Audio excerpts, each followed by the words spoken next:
Asia কাপে 3 বার final খেলেও কখনোই শিরোপা ছুঁয়ে দেখা হয়নি বাংলাদেশের। তবে এবার যেন চতুর্থ চেষ্টায় প্রথম শিরোপা অর্জনের জন্য ঝাঁপিয়ে পড়বে বাংলাদেশ। বড় পরিসরের টুর্নামেন্টে এবার টাইগারদের স্বপ্নটাও বেশ বড়। যদি দুয়ে দুয়ে মিলে যায় 4, সঠিক দান ফেলতে পারে বাংলাদেশ, তবে অবিশ্বাস্য কিছু নয়। বিশেষ করে দুটি বিষয় বাংলাদেশকে করে তুলেছে আরও বেশি আশাবাদী। বাকিটা প্রতিবেদনে।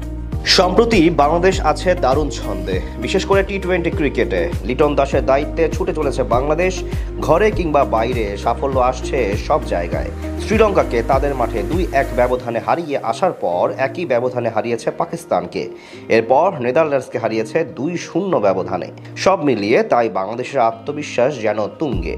একদিকে যেমন ছুটছে বাংলাদেশ, অন্যদিকে নিম্নগামী টাইগারদের প্রতিপক্ষের সাম্প্রতিক পারফরম্যান্স। বি গ্রুপে বাংলাদেশের সাথে আছে শক্ত প্রতিপক্ষ শ্রীলঙ্কা ও আফগানিস্তান। শ্রীলঙ্কার দিকে নজর দিলে দেখা যায় এশিয়া কাপের আগে তারা জিম্বাবুয়ের বিপক্ষে সিরিজ খেলেছে প্রস্তুতির অংশ হিসেবে। সিরিজের প্রথম টি-20 ম্যাচে জিম্বাবুয়ে বেশ এগিয়ে ছিল এবং জয় প্রায় নিশ্চিত মনে হচ্ছিল। তবে শেষ মুহূর্তে কামিন্দো মেন্ডিসের নাটকীয় ইনিংসের সহায়তায় শ্রীলঙ্কা কষ্টার্জিত জয় নিশ্চিত করে। প্রথম ম্যাচটি যে অপ্রত্যাশিত ছিল তা পরের ম্যাচেই প্রমাণ হয়ে যায়। দ্বিতীয় ম্যাচে দারুণ পারফর্ম করা জিম্বাবুয়ে শ্রীলঙ্কাকে গুটিয়ে দেয় মাত্র 80 রানে। ম্যাচ হারে 5 উইকেটে। আফগানিস্তানের অবস্থাও তেমন সুবিধার নয়। সব মিলিয়ে ফেভারিট কিন্তু বাংলাদেশই। গ্রুপ পর্বে 3টি ম্যাচ খেলবে বাংলাদেশ, যেখানে প্রথম ম্যাচ হংকংয়ের সাথে 11 তারিখে, 13 তারিখ শ্রীলঙ্কা ও 16 তারিখ আফগানদের মুখোমুখি হবে টাইগাররা। যেহেতু গ্রুপে 2 শক্তিশালী দল শ্রীলঙ্কা ও আফগানিস্তান, তাই তাদেরকে টপকে যাওয়াই হবে মূল লক্ষ্য। সেই যাত্রা পার হয়ে গেলে তবেই সুপার 4-এ পৌঁছে যাবে বাংলাদেশ। এদিকে দুটি বিষয় বেশ আত্মবিশ্বাস জুগিয়েছে বাংলাদেশের, যা সাহায্য করতে পারে সিরিজ জয় করতে। প্রথমত 2025 সালে সব মিলিয়ে 7টি টি-20 ম্যাচ খেলেছেন মুস্তাফিজুর রহমান, যেখানে হারের সংখ্যা 0, এমনকি জিতেছে 7 ম্যাচের সব কয়টি। এই পরিসংখ্যান আশা যোগাচ্ছে বেশ। যদি এশিয়া কাপে এই রেকর্ড বজায় রাখতে পারেন, তবে তো শিরোপা ছুঁয়ে দেখা শুধুই সময়ের অপেক্ষা। এদিকে দ্বিতীয় কারণ হচ্ছে অধিনায়ক লিটনের ছন্দ।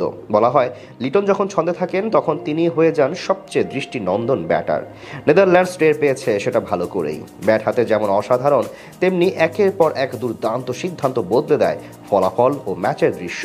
দলের জন্য কৌশলগত ভাবনায়ও লিটন অত্যন্ত গুরুত্বপূর্ণ ভূমিকা পালন করেন। বিশেষ করে মুস্তাফিজুর রহমানের মতো পেসারের সঠিক ব্যবহার তিনি জানেন সঠিক মুহূর্তে। এই সমন্বয় ও ক্রিকেটীয় বুদ্ধিমত্তা মিলিয়ে লিটনের উপস্থিতি বাংলাদেশের জন্য শুধু আত্মবিশ্বাসী নয়, ম্যাচ জয়ের বড় প্রভাবশালী শক্তি হিসেবে কাজ করছে। একদিকে ফিজের রেকর্ড ও তার জাদুকরী ছন্দ, অন্যদিকে ক্যাপ্টেনের দারুণ পারফরম্যান্স। যদি সবকিছু বজায় থাকে এবারের এশিয়া কাপে, তবে কে জানে, হয়তোবা প্রথমবারের মতো ট্রফি ছুঁয়ে দেখতে পারে বাংলাদেশ। এর আগে 3 বার ফাইনাল খেলার রেকর্ড আছে বাংলাদেশের। 2012 সালে হেরেছিল পাকিস্তানের কাছে, 2016 ও 2018 সালে টানা 2 বার ভারতের কাছে হার। এবার কি হবে ইতিহাসের বদল, সেটা না হয় সময় বলে দেবে।